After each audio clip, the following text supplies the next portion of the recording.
Paige. Today we have, I think, our first guest of 2026. So I'm going to introduce her, and then we're going to talk to her about a range of topics that Katie's going to introduce in a couple minutes. Welcome, Paige.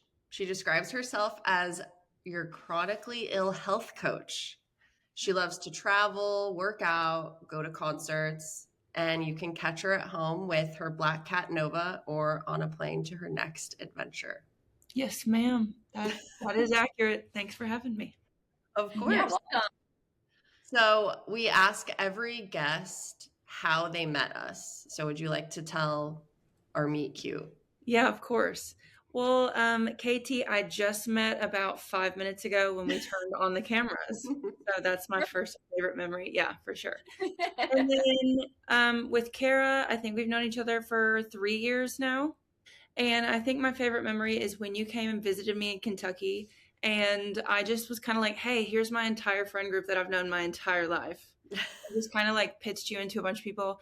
And we went to an emo night, like little, girls' night thing. There's a lot of vodka Red Bull flowing. And we just had like a really good time. We were really drunk on TikTok Live. Oh, yeah.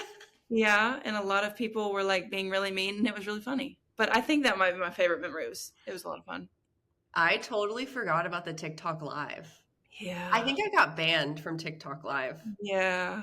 You do that a lot, like a lot. It's easy. It's because people get on there and like troll you and get mean. So then you get mean back at them and then they're like, you're banned. And it's like, okay. Because the people that troll you will also report you for bullying. And it's like, yeah. Okay. Yeah. Yeah. We also, I'll just add, we met technically online. Yes. So we met via a Facebook group for a podcast that we listened to. Mm-hmm. That it evolved from like a Facebook group with, were there like hundreds or thousands of people? Thousands. I think right now there's like 3,000 people in that Facebook group. Yeah. And then it ended up like dwindling down to a smaller Instagram group chat to help Paige pick outfits out for a trip to Brazil. Yeah, I was going to visit a boy in Brazil and I was like, I don't know what to wear. Somebody like this message, I'll add you to like a different group so I can like show you outfits I'm going to wear. Cause I was very nervous about meeting this man's parents. And then from there on, we've just like stayed in the same group chat for the last 3 years. Some people have not made it this far. There have been a lot of cuts to that group chat. But we have made it so far and, it's a tale as old as time, Yeah.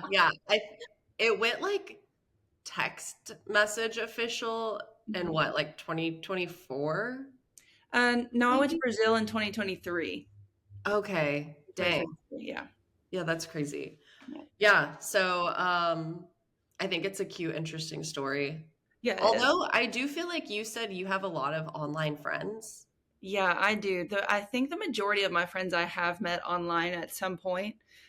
Whether that is, even if they're from like my area and I haven't met them in person, I'll like meet them online and then go hang out with them because I don't really go out or do much anymore. So if I have met a new friend in probably the last 5 years, it's been online in some capacity. So love that. Okay, Katie, do you want to kick off the episode and share what we're going to talk about today with Paige? Of course. We're so excited to have you today. And we have a couple topics. Since you are a chronically ill health coach, we have a little bit on chronic illness.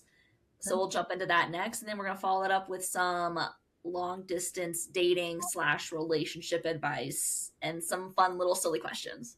Nice. So let's kick it off with chronic illness. So Paige, you have endometriosis, right? I do. Mm-hmm. When did you first realize that you had it and how long did it take you to get some answers? Because I feel like this is one of those conditions that people may or may not have, but might not know that they have. Yeah.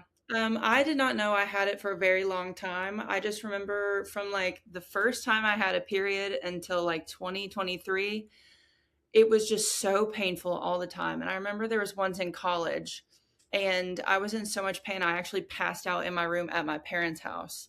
And my parents were not very like they didn't take me to the doctor very early, and they were very like conservative Christians. So they didn't like teach me really anything about women's health. So I just thought the whole time it was supposed to be like this horrible, painful experience that, everybody goes through.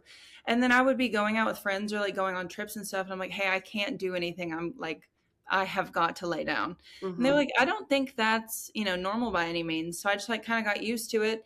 And then it was actually also in 2023, I went in to have a surgery to get my tubes tied. And while I was having that surgery is actually when they found out that I had endo. And I went in a couple weeks later and she was showing me the test results. She's like, oh, you didn't tell me that you had endometriosis. And I was like, babe, that was your job. That's kind of what I'm paying you for, actually. And I was like, yeah, I didn't know I had that, blah, blah, blah. And she showed me the results and all that. And that's how I found out. So I've been dealing with that for 14 years. So, or I guess maybe 14 years from when I got diagnosed, and now it's been 16 years. But there's no real way to diagnose it unless you go inside and have like a laparoscopic surgery. So a lot of people are just in a lot of pain and don't know why, and are just told like, go on birth control, it'll like help. There's not a cure or anything either. There's only like Band-Aids to put on it, basically. So do they look for like inflammation? Because like similar painful period, and I was gonna say enjoyer, but not enjoyer. Unenjoyer. Victim. Sufferer. Yeah. Sufferer here. Like I've thrown up from pain before, things like that. But I've been on birth control since I was like in high school, and that like pretty much stopped the pain. Mm-hmm. So like what else were you feeling outside painful? Or was it just so painful that it was like, I am debilitatingly can't work, can't do anything? Yeah. This is life. Yeah, it was mostly just pain. And then my like premenstrual symptoms are so bad that it like makes me almost hallucinate sometimes, or like I'll just sob. I can sleep up to like 14, 15 hours like the days before I start. Those were like the big ones, but it's mostly pain. And it's always, for me, it's always been back pain. I don't really get cramps or anything, but it'll be so bad. The pain will like shoot down the backs of my legs, like in my sciatic nerves. I've also gotten sick from the pain.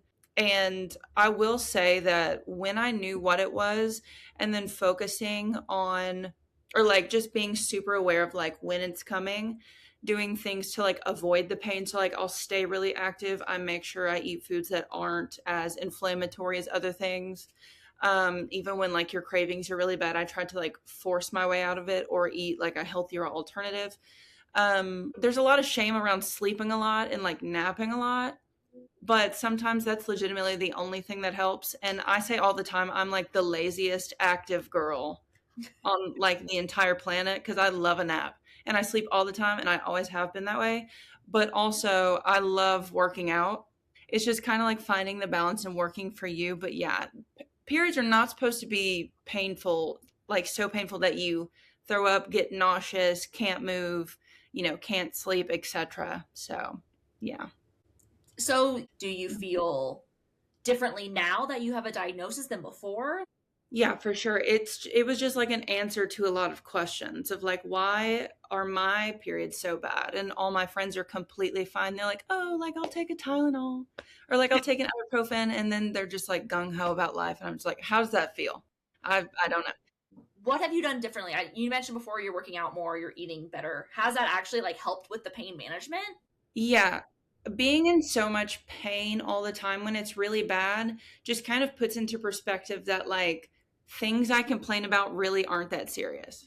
Mm-hmm. So I think it's just very much changed my like pain levels and like what I can tolerate. Because like, for instance, some people hate getting tattoos and they think they're so painful, but like I can sit through any tattoo and like be completely fine. I've fallen asleep getting tattoos. Like it really does not faze me. The only thing I've had worse than like a really bad endo flare-up is kidney stones. And they say kidney stones are worse than childbirth. So like my pain threshold is just like, you just get so used to it that when it's really bad, it's like, oh, that's very, very, very bad. So. Damn, you're tough. Tough. Well, not even like that, because I'm going to cry through the whole thing. Oh. Don't get me wrong. But it just kind of like, I find myself a lot being like, oh, well, this could be so much worse. Or like if I'm really sore from the gym, I'd be like, oh, well, I could feel like I'm dying today, but I'm not. So like I need to get over it. Like that kind of thing. You just kind of like change your mindset on like, oh, this could always be worse because it has been. So Like I've actually almost died from this, so we're good. yeah. So, since you can only diagnose it by having surgery, are people known to just have like, hey, I want to have surgery? Like, can you get in there and look and see if I have it? Or does it have to be like a surgery that you need and then they can find out? I think because I didn't go through the process of like trying to find out because I had no idea. From what I've heard, it's more of like a let's try all these different alternatives to like rule out all the other things. So it's like, try birth control. Well, a lot of people either don't like the symptoms or of birth control or they don't work or they would just rather not be on it. So then you try other things like anti-inflammatory diets all the time because in the grand scheme of things, it's an inflammatory condition of the reproductive tissue that grows on the outside of your uterus. Okay. And it can also, that uterine tissue that grows on the outside can also spread to other parts of your body. They found it behind people's eyeballs, on your brain stem. They can find it in your joints. And there's actually a university in Australia that's doing a study to try to see if it can be classified as like a cancerous condition because it can spread throughout your body, but yet there's no cure and they have no way of like figuring out how it starts. So that doesn't really make any sense. But I'm pretty sure the laparoscopic like exploratory surgery is the last step. But then that same university is also trying to find out if they can determine if you have endo by like, not to be a little TMI, but like by a blood sample, like a menstrual blood sample to see if like the endo tissue is like in that blood sample. Which if that could be a way to diagnose it, that would speed this up so much. Especially when people are going like tens of years, like trying to find out why they're in so much pain. But yeah, I'm pretty sure they tried to explore everything else, like PCOS, rheumatoid arthritis, all these different things. And then endo's the very last thing. Whereas like if the majority of your symptoms is during your period, you would think that you would like narrow it down more to like things that would only happen on your period. But yeah. But that's too obvious. Yeah, no, that would make way too much sense. And they haven't done that study on men yet. So that's why they haven't women. If only they could do it on men. Yeah. Yeah. Do you know how many people have endometriosis? I don't know. I don't know anybody else in real life that also has it, or like at least they don't know if they have it or not. Says it affects an estimated 10%. Oh, that's a lot lower than I thought it was going to be. Estimated. I mean, but it seems like there's like they don't know enough. Like, how could you possibly estimate that if most people don't even know? 98% of women aren't even getting tested for it. They also don't know like how people get it. They also don't know if it's genetic or not. Nobody in my family has it. So I'm not sure. I have an inkling that like maybe a certain type of like hormonal birth control might just like make it a lot worse. And that's when people start to realize it. Because mine did get worse after I got the stupid Nexplanon implant out of my arm. That thing is the devil. Yeah. Okay. Katie, is that what you had? No, I've only been on estrogen pill and progesterone IUD, but I have other issues with my birth control. I get ocular migraines. Oof. So, I do have very intense cramps. So I'm curious if like I'm just someone who's the birth control is helping suppress that, Yeah, it's always one of those things to explore to see if you have it. But then also like if the birth control is working and that's working for you, there is no cure. So even if you went off it to like try and figure out if you do have it, it's like, okay, well. And I'm back. Like, yeah, there's nothing you can really do about it yet, unfortunately. So, yeah. Lame. What is the biggest misconception people have about endometriosis, or from your experience of talking about it, that people ask you about? I would say the biggest misconception is that like people are lying about the amount of pain they're in. I feel like until I can really talk to somebody about how bad it is, if I cancel plans because I'm in so much pain that I like actually can't get up.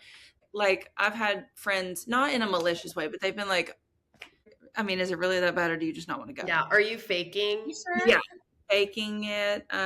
Like, I'm sure my parents in high school, when I was like, hey, I need to come home from school, like I actually can't walk, like that Yeah. kind of thing, they're probably like, oh my god, she just wants to get out of school, Yeah. just like stupid stuff like that. So I would say that the biggest misconception, because it is invisible and nobody experiences it or can literally see it, that it's just women being dramatic or women Yeah. being emotional, or like just lying about pain tolerance, when it's like proven that a woman's pain tolerance is astronomically better than a man's, let alone if you Yes. actually have a condition that is painful. So And they've done those studies that says, especially with Black women, that they're not being believed in hospitals because either of their race or because they're women, and they exaggerate, or it's not what they're feeling, Yep. Dumb. yeah, and like the percentage that Black women are, like, they will not be given some kind of like heavy medication after a surgery, rather than just being prescribed like a maximum strength Tylenol, is like, that's a whole nother topic, but Yeah. That's it's insane. horrible. It's horrible. I feel like we could go run the gamut on OBGYN. Oh yeah. Oh my gosh, yeah. I've had one of those colposcopy thingies. Mhm. No pain medicine, just like a numbing thing, and I was crying the whole time. And then they gave me Tylenol, and I was like, this was one of the most painful things I've ever. It's a cervix biopsy. That's what it is. Yeah. And it's the fucking worst. But I've heard there's a lot of movement for pushing better pain management, especially with OBGYN related procedures and things about that. So Especially when, like, I know a man that's gotten a vasectomy and he was prescribed Percocets for like a snip. But like, Yeah. you're getting your cervix scraped out, and it's like, oh, here's a Tylenol. It's so crazy to me. Yeah. Men can't even like handle having a cold. And like we bleed like a fourth of our lives. Yeah. Like, and we're just walking around bleeding. Literally shedding an organ, but Yeah. you can't have a stuffy nose. Another thing I'm very passionate about is I don't think that men should be OBGYNs. Like, I actually think it should be illegal that a man is a Okay. OBGYN ever. That is such a specific female-only job that if you cannot relate or even like fathom, because you do not even have said body part, Mm-hmm. then that's just one doctor's position. I do not think, and there's way too many like creepy men. Like, no. Like, when I had my tubes tied, I got it in writing that there would not be a man in the surgery room. Oh, I would have done the same. Absolutely not. Absolutely what do you think not. about women being urologists? Well, my cousin Morgan is actually a urologist. Uh-huh. And I have talked to her multiple times about this.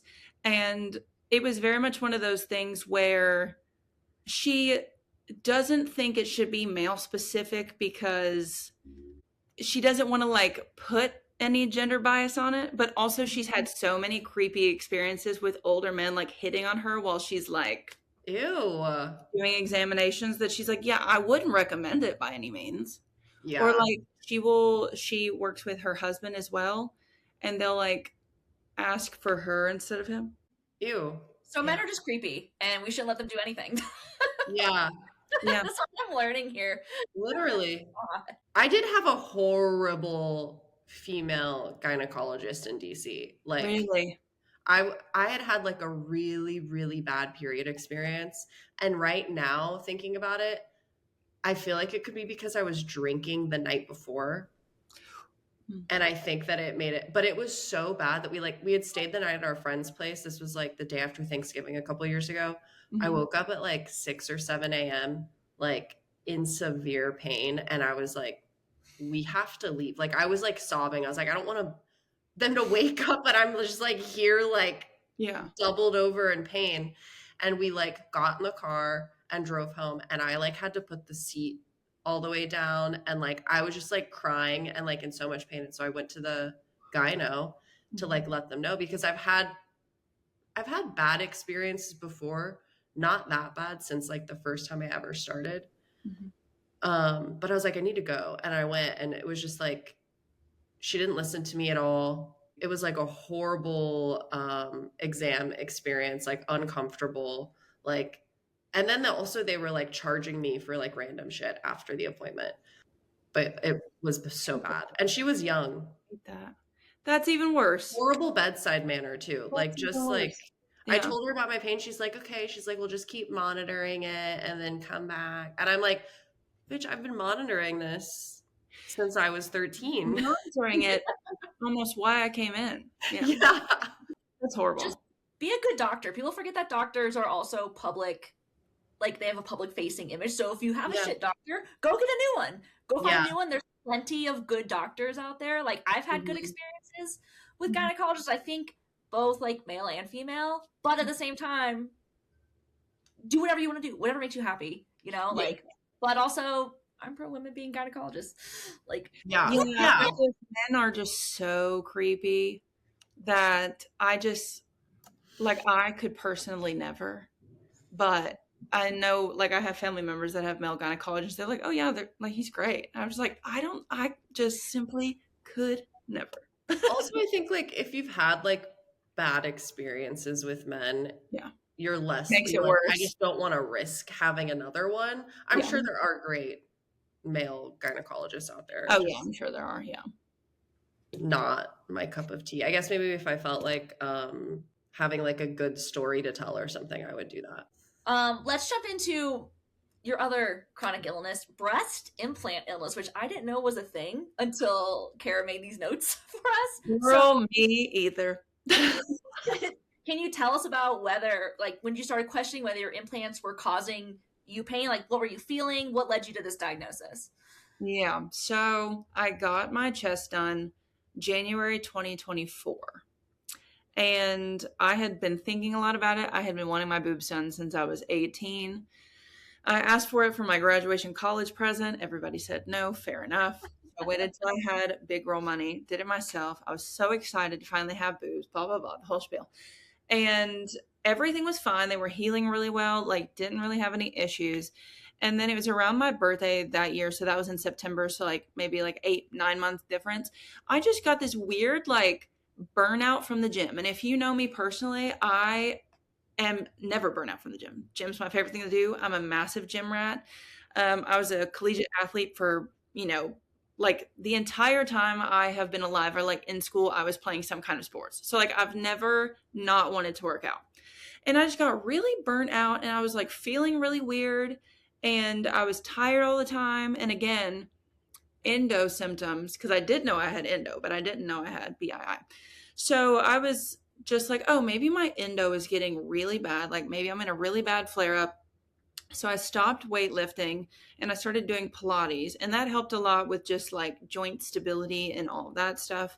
But then I put on quite a bit of weight, like really fast. I would say in maybe like 6 to 8 months, I probably put on around 20 pounds. And again, if I'm as active as I am and I'm like still doing Pilates and I haven't really changed the way I'm eating, just that amount of weight in that short amount of time was my first sign, like as a health coach, that something was really wrong. Mm-hmm. And when I went in to get my chest done, I said my number one fear is getting breast implant illness. And so I was kind of already aware of the symptoms and then also aware that a lot of the symptoms overlap with endo. But I just didn't want it to be that because I was like really excited. Yeah. So I thought it was just a really bad endo flare, and then it just like kept getting worse.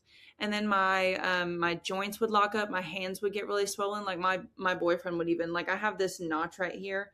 My hands would get so swollen that like you wouldn't be able to even see this, and I wouldn't be able to like. Oh my God. Yeah, I would wake up and like I sleep like this, like with my hands like this, and I wouldn't be able to like type on my computer. My hands would be like so swollen and horrible. Whoa. And yeah, I was getting like joint pain in my shoulders because obviously like all of this is, where it's connected and stuff. And then I just like, I woke up and I was like, I've just put on a lot of weight. Let me try on all my jeans. So right before I went on a trip with, let me do the worst thing ever. oh, I know. So I was putting on all my jeans. I was like, oh, none of my jeans fit either. Perfect. So then I got back from that and I like felt really bad about myself. And I was like, you know what, we're going to get it in order. Started to like go back to the gym, lose weight, all that stuff. But I was having such issues with like, I couldn't hold weights because my hands were hurting so bad. I couldn't do any chest exercises because it was like pulling my chest muscles, and it like always felt really weird. And then I kind of noticed that the left one wasn't in the same position that it used to be in. And they're very big on like feeling around, like make sure everything's okay. At one point I could feel the entire like ridge of the implant, like on both sides and the bottom. This one, again, completely fine, didn't have any issues, couldn't feel anything. I was like, that's also something very wrong. Mm-hmm. So I went in and I was like, hey, I just like don't really feel good. Like I think because I got them under the muscle, I was like, oh, maybe this one like came out from under the muscle, or like the pocket didn't heal right, or blah, blah, blah. So I was like asking him all this stuff, and he's like, no, like it feels fine, you know, blah, blah, like all this different stuff. And I was like, okay, you know, maybe like, Like, okay, just an idiot. yeah, I was just like gaslighting myself into like, oh, boobs aren't supposed to look the same. They're supposed to be cousins, not sisters, or whatever shit they tell you about like your eyebrows. That's what I was telling myself about my boobs, even though I was like, I fully paid for them to be great. You know, like what are we Yeah. doing? What are we doing? So I just kept having a lot of issues, and the biggest thing that like changed about my personality and mood was that I was just sobbing all the time. And again, if you knew me like or like pre-implants, I'm not really a massive crier. That's not something I do all the time. And I was crying, like everything would make me Mm-hmm. cry. Like I would watch like the happiest, you know, American Idol audition ever, like so thrilled, and just be like just sobbing my eyes out.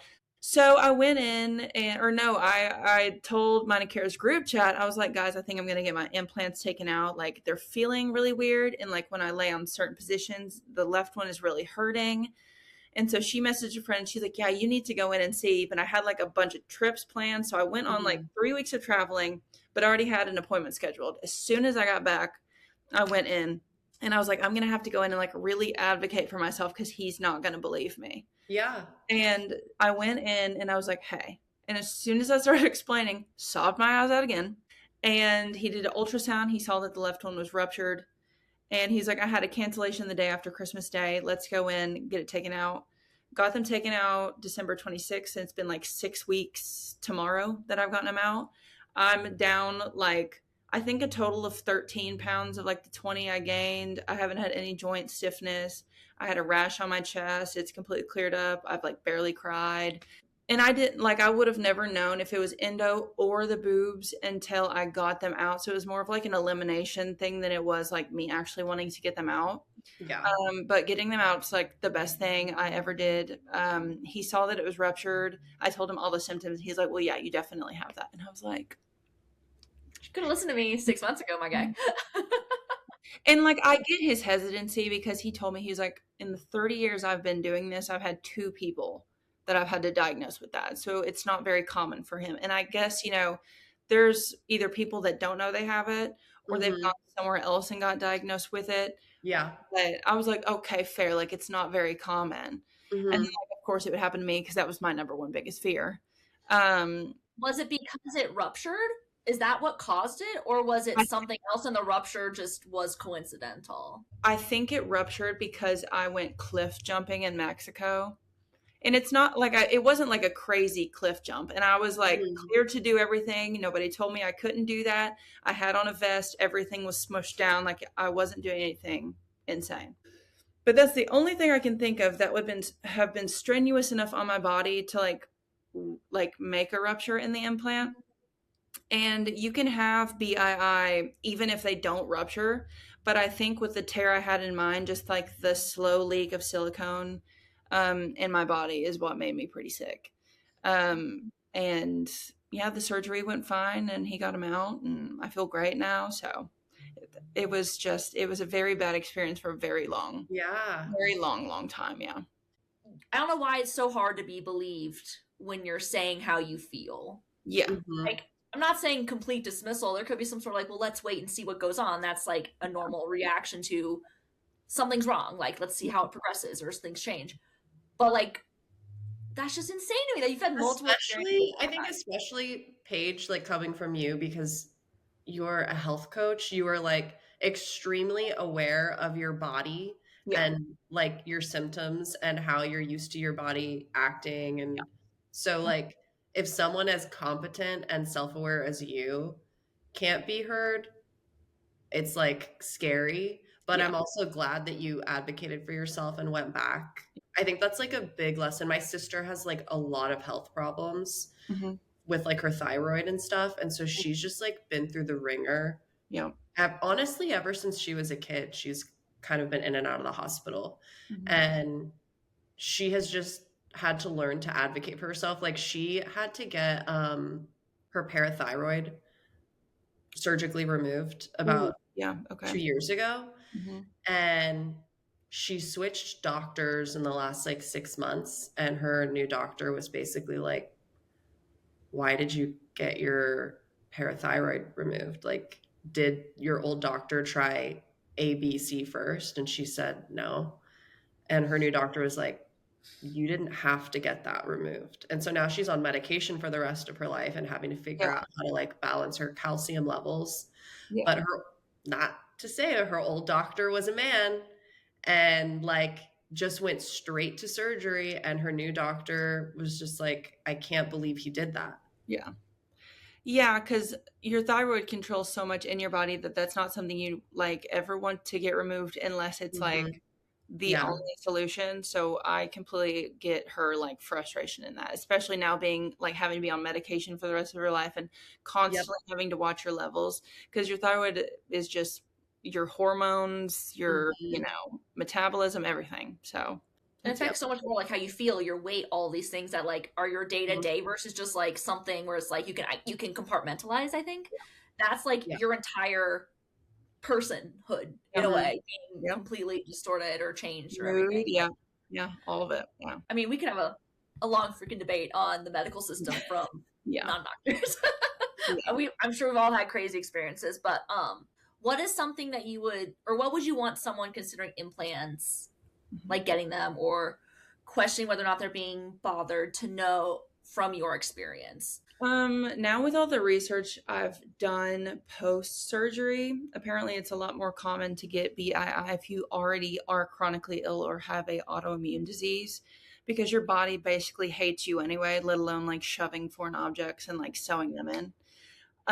So if you already have something wrong with you and your body's like fighting against you, I probably wouldn't do it. Yeah. The safer option is probably saline solution. They or like the saline implants, they don't look as real in my opinion. That's why I got silicone. But if one were to pop, it's just, salt water basically Interesting. like leaving or like going into your body and it's not going to hurt you by any means. That being said, you can still get BII even if your implants don't rupture. So that's just always a risk. There's no way of knowing ahead of time. It's just like you're basically signing on, like, hey, these might make me incredibly ill. Mm-hmm. Probably the safest option if you just want more volume in your chest, like even if it's not like a structural thing, you don't want like the fake boob look, you just want more volume in your chest. There's always fat grafting where they can take fat from another part of your body and put it into your chest. There's always a chance the fat cells die or it causes some kind of like lump or bump or hard mass. Again, that's I've another heard your body can even like reject that, like fat yeah. from other parts of your body. Yeah. Yeah. And it's not going to make you sick or anything. Mm-hmm. If it does like reject them or like the fat cells die or anything, it's just like something like a little mass that you might have to get removed. Mm-hmm. Blah, blah, blah. So I would really think about all of the other options that are available, all the alternate, or just work on your self image and self worth, and really decide like, does having massive boobs like really make that big of a difference in the grand scheme of things? Because being Yeah. that sick was like life altering for me, even though it was like a year and a half. It was just some of the worst like body. Emotional stuff too. Yeah. Oh my I gosh. feel like you were going through it. And I obviously had no idea it was from your breast implants. Yeah. Like I just thought I was, oh, I you're was just like, clinically damn, ill. this Like, girl is yeah. going through it. Like, Yeah. yeah. Yeah. Cause I would message the group chat all the time, like, hey, so I haven't stopped crying in 3 days. What's that Yeah. about? Like, Oh so my. it's a lot. And like, especially the only other person that sees me more than me is my boyfriend. And just like being so sad and so sick, like not that he cares, but like that's the only other person that it like affects more than it does me, really. Mhm. So just having such a better mood and energy level and like will to live now is Yeah. also very positive in like that regard too. So yeah. Yeah. Well, thanks for sharing that with us. I think that could be really helpful for other Yeah, people of to course. hear. And I think you also did a beautiful segue into like switching topics into talking about your relationship a little bit. Mhm. Um, so do you want to give like, I know your guys' love story is very cute. Do you want to give a little overview of how you guys met and ended up dating? Yeah. So just like a very vague history of like my dating history, I've pretty much only dated long distance. I've never dated anybody where I'm from in my state or anything like that. So long distance is pretty much the only thing I know as far as like adult relationships. But my boyfriend now, he lives in England and I'm from Kentucky. And back in 2016, I had just graduated college. My parents were like, "Hey, you need to get a job." And it was like 2 days after graduation. You need to get a job now. And I was like, "Okay, yeah, that's how that works." And there was this girl that I tutored in kinesiology my senior year. And she was like just randomly catching up with me. And she's like, "Yeah, I'm going to go teach lacrosse at this camp in the Pocono Mountains. Like, what are you doing this summer?" And I was like, "Oh, I'm looking for a job." She's like, "Oh, you should apply for this and like come, work at camp." And I had been going to church camp since maybe fourth or fifth grade. So I had a lot of experience going to like overnight camp, love that kind of thing. Do So when you she play told lacrosse? no, I was a cheerleader. I was a cheerleader. And at the camp, I was the type of it was called something specific. I don't remember what it was called, but it was like if you have experience in a bunch of different things, you were just kind of like placed wherever you had experience in depending on the day. So it was anything from like I was a lifeguard, helped with gymnastics, I helped with guitar lessons, did some stuff on a boat. Like it was very much That's so just fun. oh my gosh, best job I have ever I'm had. so jealous. It was so fun. But yeah, I did that. So that was summer of 2016. I applied, had the interview, went up there, did that for like 2 months. And my boyfriend was there, but he worked with younger boys because he was hired for a specific kid, and I worked with older girls. So, but it was small enough to where you knew everybody, but you And didn't like, when you say boyfriend, do you mean your boyfriend now or a oh, yeah, different boyfriend? great point. My boyfriend currently, not the boyfriend I had at the camp. Yeah. Okay. Yeah. Ooh. Yeah. So the boyfriend I have now, we were both working at that camp, but we were not together. He was dating somebody else. Then the second year, we both came back. And that second year is when I started seeing somebody. So the first year, he was seeing somebody. Second year, I was seeing somebody. And the second year, we were assigned a position of being what's called a table captain. And that's basically if you've been at the camp before, you sit at the same lunch table, but you have to like pick people randomly to sit with you. So you're never like sitting with the exact same people. It's just like a mingling thing. And he was always very like moody, broody, mysterious, didn't talk much, was very like never smiled, honestly. Never cracked a smile. And that's like my favorite thing is like trying to make people that don't smile like crack smile, whether that's making fun of them, making fun of me, making fun of other people. Like that's just always like kind of my thing. And so there was like a situation. I finally like cracked a joke, made him smile, and I was like, "Oh yeah, I've like cracked the nut, like let's go." But this whole time I was, seeing someone else. But my boyfriend now, I mean, he was hot. He does have an accent. He is my type. So it is what it is. And then didn't really talk for the rest of that summer. And then we just kind of stayed in touch on Instagram and all that. And then at the beginning of 2024, he was coming to Kentucky for work. And we were trying to figure out when I could see him in Kentucky. But the week he was here, I was not going to be here. So he was just like, the rest of my work trip is in Texas. Can I fly you to Texas so you can hang out with me? And I was like, oh yeah, camp friends, like let's hang out. Like very very platonic, like it did Innocent. I was like, ooh. Oh yeah, no, I didn't think that at all. I was just like, oh, that's like so nice. Like I'll go down to Texas, like hang out, blah blah We'll blah. catch up. Yeah, and we'll talk about camp, we'll reminisce, whatever. And I went down there, and we've basically been together ever since. Before I left, he was like, well, like we're dating. Like pretty much just kind of was like, we're together. And I was like, no, you haven't asked me to be your girlfriend. And he waited like 3 months to ask me to be his girlfriend. And we've been together for like almost 2 years. So yeah.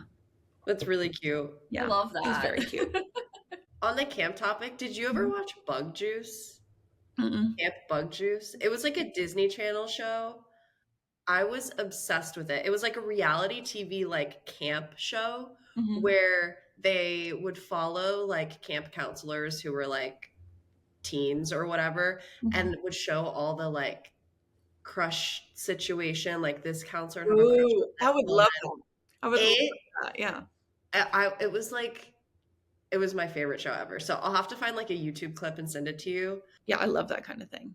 Yeah, it was like when I watched that, I was like, I have to be like a camp counselor. And then I took like, those tests that you take in like middle school and high school that like tell you what your job should be. Mhm. Mine was always camp counselor, but then I never did it. Oh, you should have. Hey, You can now. It's not too late. You're unemployed. You can now. It's not as like it's not as cute anymore. I'm a little old for it. Well, I still know people that I worked with at camp that still work at camp every summer. I would do it if Ryan did it so I could have like a crush at camp. Oh yeah, We'd both have to do it. that'd be cute. Yeah, that'd be cute. Um, Yeah, the whole camp thing was just so fun because I had girls that were like 13 and 14. So they were very much like hitting puberty, discovering boys, like that whole thing. And it was just always like I don't have any sisters, so it was like always having a little like a bunch of Yeah. little sisters that you could just like, hang out with all the time. that is really cool. cute. Yeah. Plus, love you have all the drama from them doing stuff. Like, because I was a substitute teacher at a school for a long time, and the drama between the middle schoolers was crazy. Yeah. I was just like, me and the teachers would be like gossiping on what the little like 12-year-olds were doing. Are they Yep. dating? Blah blah blah. I heard they broke up. We're like, that's crazy. Like, oh my gosh, I can't believe they're doing that. Yeah. It was always so fun. Yeah.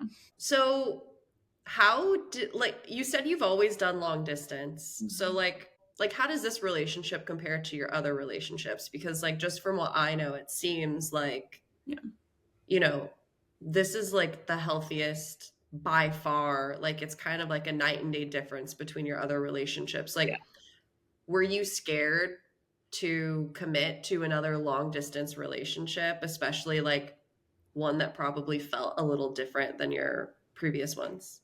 Less committed to another long distance relationship because I also love being alone and like alone time. So that like the long distance part never like scares me because I'm very independent, have my own life, my own, things I want to do. It was more committing to like something or like someone that is so serious about you that it's like, whoa, brother, like you're like that's a lot. Like wow, you like really like me, huh? Like that kind of thing. It was more just like, oh, that's what it's like when somebody really likes you and really wants to be with you, rather than, it's not like anybody else I ever dated where like none of them ever like ghosted me or didn't talk to me. It was just more like he's always making future plans and he's always talking about in the next 5 years, or there's always something where like there's just so much stability and so much to be solidified in dating a man that is like very serious about you, rather than it being like oh yeah, we'll see, like we'll make that work, or there's like nothing coming from anything he says.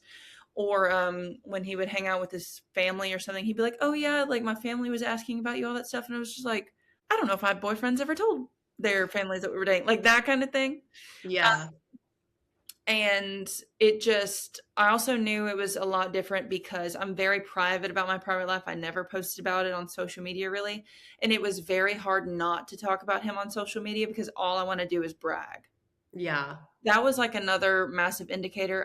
I did wait like a year and that was like massive for me.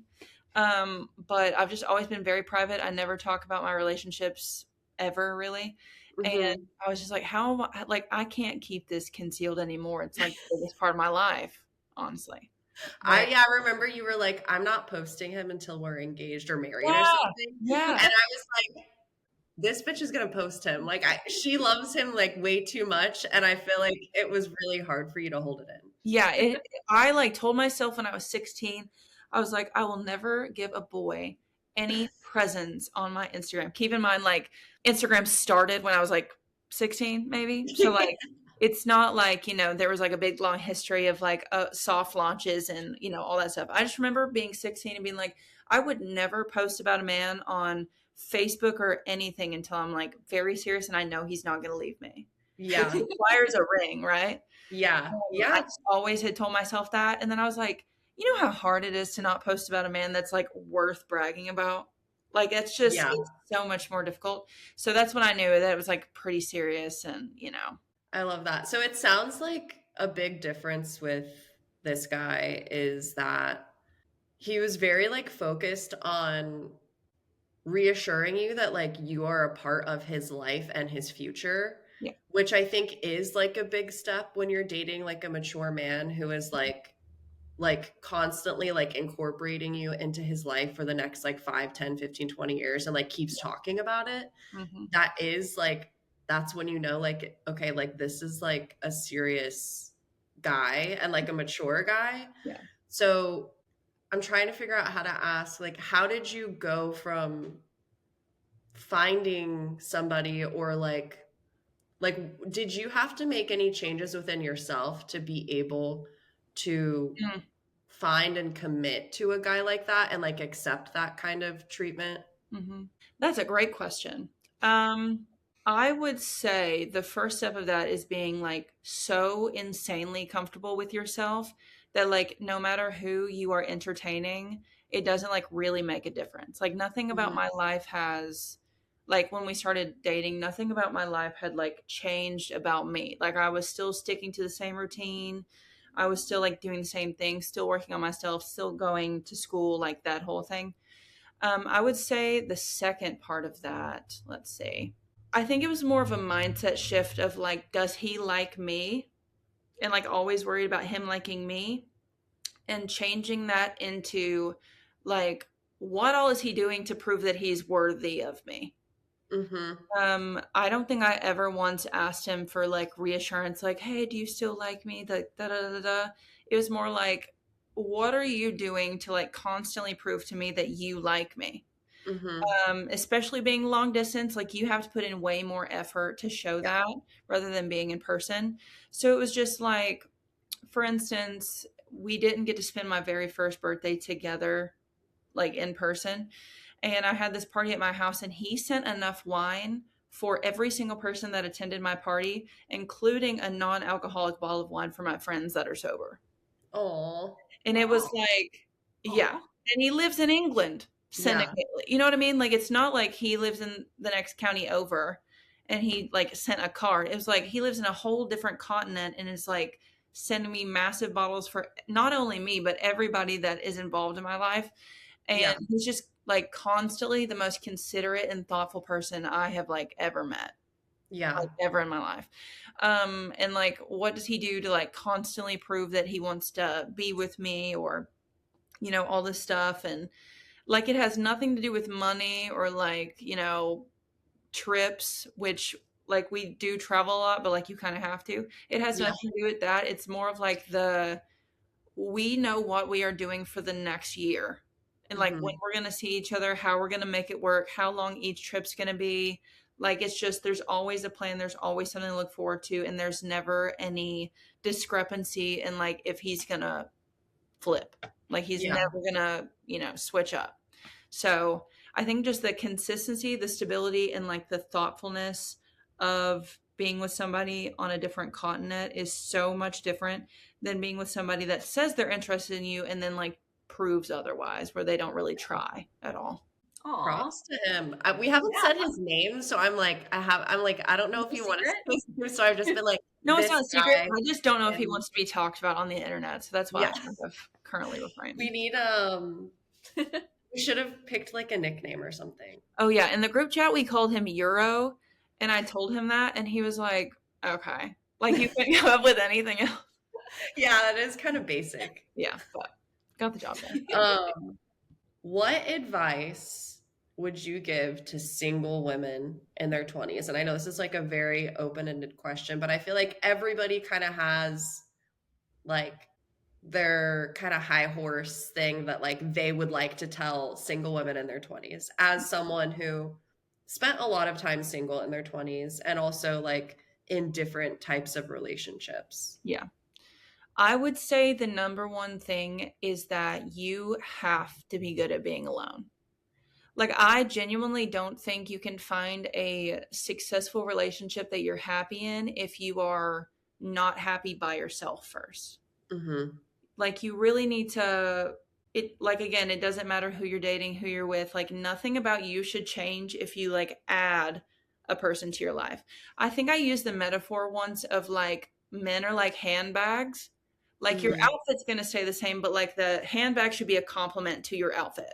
So like, Yeah. you wear whatever you want, do whatever you want, be whoever you want, but then like pick a handbag that goes with your outfit. If it doesn't go with your outfit, then just like boot it, get a new one. Yeah. Like, it's not, dating doesn't have to be this whole thing where you like pick one person, they have to like you because they gave you attention. There's so many people in the world Yeah. that somebody is almost always more compatible, and when you do find that person that's incredibly compatible, it's like, okay, that's my everyday bag.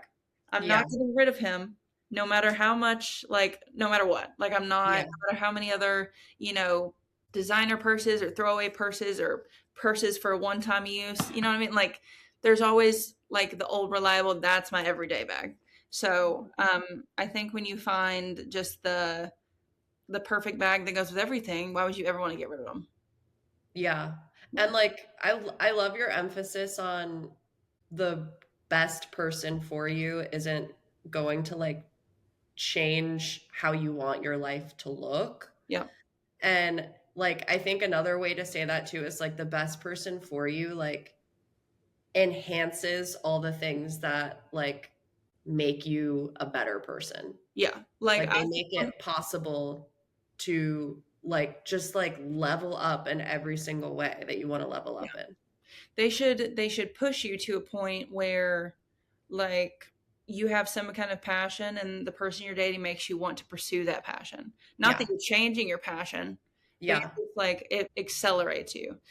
I Hmm. think one of the biggest red flags that I see in like my friends' relationships, or just like relationships that you perceive from the outside, is as soon as somebody is dating somebody and their like fashion sense changes, their personality changes, like their whole just like demeanor, mood, like as soon as that changed, I'm like, oh, that's not the person for you, because like everything about you changed. Yeah. You didn't keep anything about yourself that was the same. So Yeah. why would you think that person's for you if everything about you had to change to fit them? That doesn't Hmm. make any sense. And a man also shouldn't have to change to be with you. They should also like be able to come as themselves Hmm. and just compliment you rather than like trying to, that happens a lot with like love bombing, I feel. Like, Hmm. I have been love bombed. It's horrible. And you're a survivor. Yeah. The Let's little go. the little Hunger Games whistle emoji, yeah. Um, and it was very much like he was adapting to everything that I was to make it seem like we were so compatible. And then once he got comfortable, it was like things that I was doing was like annoying him. It's like, Hmm. I haven't switched up. Why did you say you were okay with anything if you didn't actually agree with it? So it's the classic, like, they're obsessed with you and then all of a sudden they like switch up and they're like, oh, we're just not working, or Yeah. They're you know, obsessed with you wanting them. yes, Mm-hmm. because you're so compatible, why wouldn't I want you? Yeah. And then you switch up and then they're like, oh, why are you mad now that like, I have it? It's just like the whole weird like switch up, the gaslighting, that whole thing of love bombing is so confusing. The other person shouldn't have to change either. They should just be able to come as themselves, feel comfortable enough to be Yeah. themselves, and then if they fit, they fit. So Yeah. Yeah, as someone who is more on the I think a lot of what you're saying comes a lot to self-confidence too, because in order to be alone you have to be confident in who you are. And I think yeah, I spent a lot of time single in my 20s because I was like in a relationship since high school and never really quite figured a lot of those things out. Yeah. And I'm still figuring some of those things out, you know? But it's like, if you don't know those things, it's harder to not stand up for yourselves in those situations. So I think, as you're saying, like, be able to be alone, be able to like bring someone in without it changing who you are. Because I think that can be very difficult for people who are still figuring things out or unsure about X or whatever. So I think that's a great point. Yeah, and I think part of being alone that's important is making sure you're alone, but not in like a dating centered mindset. Like a lot of people are like, oh yeah, I've been single for 4 years, I've been working on myself, but like the only thing they do is go out and look for a man. It's like, are you sure you're okay with being alone? You know, like go out and just like have a beer and like talk shit and like talk to other people. Because I think a lot of now why people can't just talk to other people is that they just don't talk to strangers. Like just go talk to, like, what are the worst thing they're going to do is be like, hey, I don't want to talk to you. Yeah. Or, you know, like worst case scenario, it's a really awkward conversation. You're like, wow, that was a really awkward conversation, but I survived it. At least you're like gaining communication skills. And that's another thing about like self-confidence. You got to be self-confident enough to like put yourself out there, speak to other people, be yourself, just like, you know, all of that. So yeah, just being by yourself and not in it, not being in like a male dating centered or like any gender like centered mindset is also another big one. Just like, it doesn't need to be your whole, you know, thought all the time. I agree. And also like the most attractive men, at least to me, are like the ones who like have interests and are like working on themselves and evolving and like care about leveling up. Yeah. And it's like, okay, so then you should also be that way. Like ambition. Yeah. Ambition is one of the hottest things a man can have. Yeah, because that's how they're going to like care for you. And like I think like how someone treats themselves and like their life and their future is a direct reflection of how they're going to treat you. Yeah. And it's like if they're not putting an effort in themselves and their own life and like planning or like at least setting themselves up for success, like that's exactly how you are going to be receiving love from them. Yep. And if they're cheating and cutting corners, they're probably going to cheat and cut corners on you, hon. Yeah. Okay, so you are also a woman in her 30 redacteds. So I guess first, you're in your early 30 redacteds. Yeah. So how are you feeling entering into this decade of life? Like, what were your assumptions on what it was going to feel like? I feel like it takes a few years to like really feel like you're not in your 20s anymore. Yeah. But like, how has that experience been for you? What are you hoping like this decade will bring to you as well? Yeah. The whole, I mean, everybody talks about it. When your frontal lobe closes, you're like, all of your priorities change. I think the biggest thing going into my 30s that's changed is like, I never want to go out. And that's not demonizing going out. But like, it's just like, I have no desire to do that anymore. And I used to be like backstage behind the DJ booth, like really going at it all the time. And I think that that's probably the biggest thing that's changed. I just don't really go out anymore. The second thing is like almost always craving stability. Like if something is not really thought through and spontaneous, it brings me a lot of just like anxiety about like, how is this going to domino effect into everything? So the first thing was like, I bought the house that I'm currently in, and that was like my first form of stability. And I was just very excited about like, no matter what, this is mine. It's not going anywhere. You know, this is my thing. And then, but also in that fact, just being more smart with money and investing and again, setting up stability financially for like the long term. So like this and just, you know, being smart about savings and like doing that kind of thing. So I think 30s has just been more of like a like a stability, comfort, just like consistent era Mm-hmm. of life, rather than where my 20s I was just like bouncing off the walls, like going absolutely crazy, going to every single Same. concert and music festival I could like fit into a week, just like absolutely feral. This Yeah. is just a very like more calm, peaceful, content, comfortable time of Mm-hmm. life so far in my 30 redacted years. So, Love Yeah. that. I like that. yeah. What advice would you give women entering into their 30s? It can be like for, you can target it for like single women, you can target it for women in relationships. It can be whatever you want, but like, how would your advice to women in their 30s be different than women in their 20s? It's actually not going to have anything to do with dating. It's actually going to be with your health. Mm-hmm. Um, as a woman, your metabolism starts to slow down in your 30s. Mm-hmm. And not to like be too health coachy about it, but like our generation is statistically has a higher chance of dying of colon cancer than anything Mm-hmm. else. I see that. Yeah. So focusing on wellness, fiber intake, vegetables, fruits, all that stuff.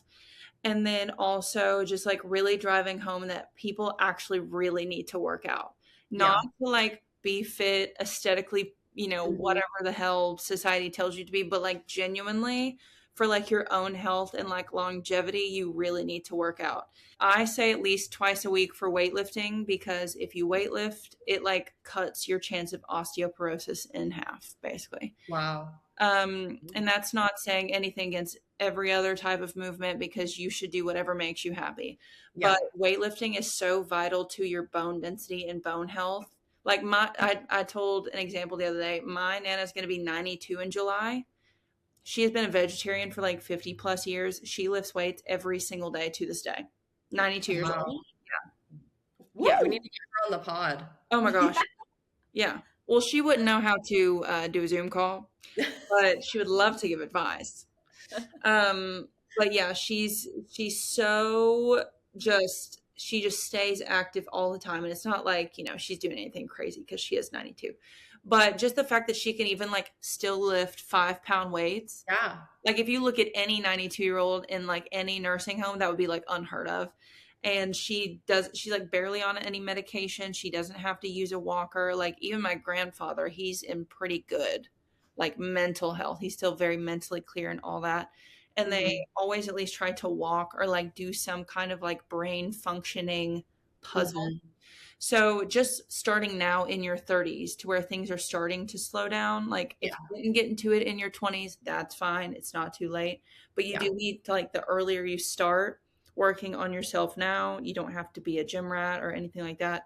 But the earlier you start, the more longevity you'll get in your health in the future. Yeah, I do. It is like my goal to get into weightlifting in this decade, hopefully like within the next year or so. But like, what advice would you have to someone who hasn't done that before? Like, how do you get into it? Like, I would need to learn like proper form and all of that. Like, what's the best advice you have? Same. The first thing I would say is, one, going to the gym seems really scary, Mm-hmm. but every single person in that gym is so worried about themselves that no one is looking at you. And that's Yeah. from somebody that's been in the gym for like 15-ish years. Like I'm going hat down, headphones on, it's blasting something great. I'm like not like worried about anybody else. The only Mm-hmm. time I would ever speak to another person is if I see somebody doing something that's potentially going to injure themselves. Yeah. Be like there's an older lady once and she was doing something that you could tell was hurting her shoulder, so I just went over and I was like, hey, if you don't like just change up your arm. Like that's the only time I've ever spoken to a person in the gym. Mm-hmm. So one, don't be afraid of going to the gym. Nobody cares like that you're there. Like Yeah. not to like that's not being brutal, it's just like the reality of it. Nobody cares. Yeah. The second would be, if you don't know what you're doing, find some kind of beginner plan, preferably not on Pinterest or TikTok, but like Yeah. seek out somebody that actually has knowledge to give you a beginner plan. A professional. Yeah, like somebody that just actually knows what they're doing. Yeah. To give you some kind of beginner plan to like keep you doing the same thing consistently. Because the big thing with the gym is that people get bored doing the same thing consistently. But the only way you see muscle growth is doing the same thing consistently, just upping the weight. And if you go in with a plan, you're one, way more likely to go, two, actually going to see results and like get something out of it. And three, you're less likely to get injury prone because you're not just like trying to figure out how a machine works. So like, for instance, I even have a beginner plan that I send to people that don't like, they just have no idea what they're doing. Yeah. And it's like, you know, search the term on YouTube and it'll give you an exact, you know, video. And if you don't know what you're doing, just start at a lesser weight until it feels correct. Nothing's hurting, nothing's pinching, and then up the weight as you go. But I would say, yeah, nobody cares. And starting with some kind of basis plan is probably the two most important things to get started in the gym. Love that. Yeah. Perfect. Thank you. Yeah, you're so welcome. I feel like I learned something. I feel like we've learned so much. This is like, and like Paige needs a YouTube channel, just like telling everybody oh gosh what to do. Somebody like, would cancel me about something, or you know. Hey, any PR that you could use to get more views is PR. Yeah. Okay, Katie, do you want to do, I feel like I've been chatting for a long time. Do you want to do our little like speed round questions and then close this out? Of course. All right, so we got a couple fun questions for you. Pretty chill. So, fuck, marry, kill, your hair routine, your Kindle, and your walking pad, and give us like a quick little blurb of why. Oh my gosh. I thought a long time about these things. Yeah. And I want to know why these things specifically. Okay. Marry my hair routine, because once you have a good curly hair routine, you will not change from it, because that's the only thing that's consistent in your life is like figuring out when your curls look good. I'm going to fuck my Kindle, actually. Because you can change things up. That's good. And you can take it everywhere with you. I guess. And then I'm going to kill my walking pad, just because like I love it. I use it every day, but I also hate that thing. You can walk outside, you can use your legs and walk on anything. You don't really need it. It's just more of a bougie, like I hate going outside type of thing. So yeah, I would kill my walking pad. All right. I love it. Okay, so what celebrity would you cast as Nova in a musical about your life? And who is Nova? So Nova is right here. That's my little black cat. She has such an attitude. I actually thought a lot about this. And the first person that came to my head was Aubrey Plaza. Because she's just very like, Nova's not great with people. Yeah. But when she really likes a person, she's like, she has a like an attitude, and she's just kind of like sassy. And I feel like Aubrey Plaza, I mean, Wait, I don't know her. Aubrey Plaza. Aubrey? Yeah. Okay, cool. So you don't even know her name, but she's the first person that popped up. But not specifically her. It was her character in, what is it, Parks and Rec? Yes. Yeah. So her specific character. And I don't know why that's the first person I thought of, but she just like kind of gives that energy. She's just kind of off-putting, not super friendly, but like when she does like you, she really likes you. So that's I sweet. love her. Yeah. That's also like one of my favorite characters in like TV. Oh yeah. Is so her funny. character in Parks and Rec. It's so I'm actually funny. rewatching that right now. So it's perfect. I need to rewatch it. It's cute. It's so good. It's been a while and it makes me believe in government again. Right. Yeah. So that's sweet. That's sweet. All right. Last question. Who would write the soundtrack to your love story with Ya Mans? Oh gosh. The one artist that we like really bond over, we went to see him in concert and all that, is James Arthur. Do y'all know who James Arthur is? No. Okay. Well, he's a English guy. Okay. And he was on I think it was one of the singing talent shows, not The Voice, but maybe like X Factor or something like that. Mm-hmm. But I know a lot of his music. And if he sang love songs, he doesn't necessarily sing love songs. It's more like really sad, like emotional, heartache stuff. But if he were to write a love album, he would do it. Maybe if he met you guys, he would be inspired to write a love album. Maybe. Who knows? What kind of music is it? Like pop R&B, maybe. It's just very somber, very sad, but his vocals are killer. We went to see him live in London not this past December, but the December before that. And then when he was supposed to visit me in Kentucky, I had just seen him 2 weeks prior because I'd asked him if he wanted to come 2 weeks early to come see him with me. So I think that's the artist we probably most bonded over. So hopefully he would be able to do a love album for Can I play him so Katie can hear? Yeah. I have one song that I liked by him in my Spotify, so I'm interested to see what it's like. Okay. Let's do it. Oh, this is like a love song.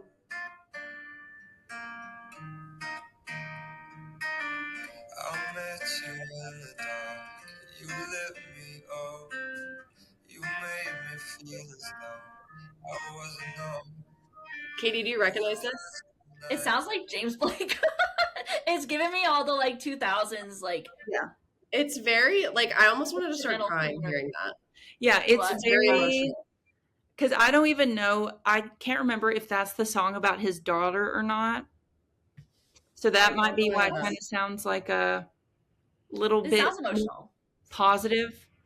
But yeah, he just sings a lot of really sad, emotional stuff, but he's a great vocalist. So yeah. Obsessed. I love it. All right. I have to jump into more of him. I haven't heard of him before, but we'll give it a listen. I'll send the song to you, Katie. Perfect. Well, I think that ends and rounds up all of our topics today. We loved having you here. I feel like we learned so much. This was a great time, and thank you again for coming. This was so fun. Thanks for coming, Paige. Thanks for having me. Yeah, it was fun. Follow us on Instagram and YouTube and Spotify. Yes. Love you guys. Bye. Bye.